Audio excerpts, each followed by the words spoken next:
Hello folks, Sam here at SOLOSFX, and in this video we're going to be talking about the live camera cues. Boy, is this amazing. So buckle up.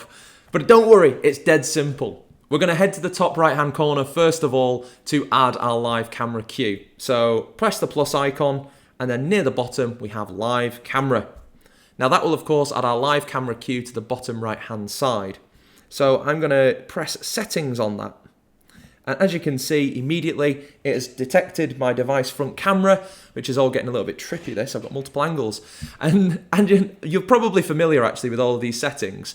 If you've watched any of our other videos on audio, image or video cues, then these will be familiar. We have a fade in and fade out time, which I'm going to set to 2 seconds. We have delay, we have save live, which we will be covering in a completely separate video.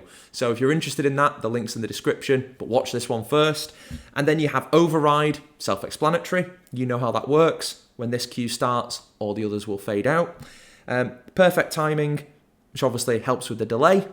Double tap, and then we've got 2 grayed out features, which are record audio and hide from HDMI display. We'll cover those as part of the save live video. So, what's different in this? Well, what's really cool is you can select the source. So as you can see at the moment, I'm using my device front camera.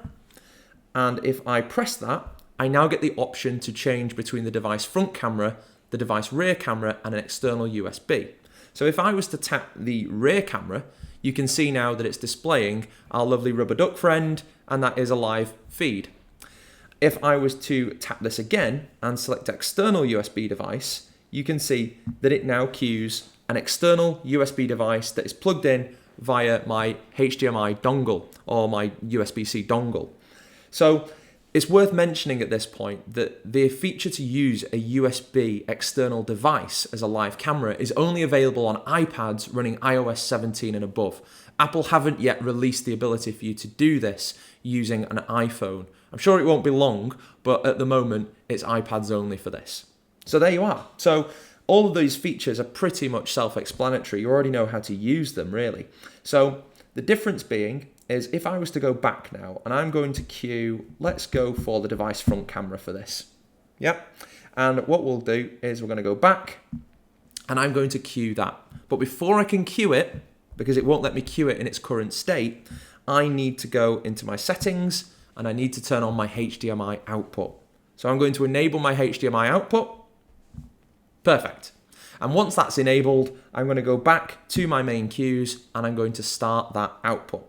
And as I do, it will fade in that device front camera. Hello, and I can use it however I wish.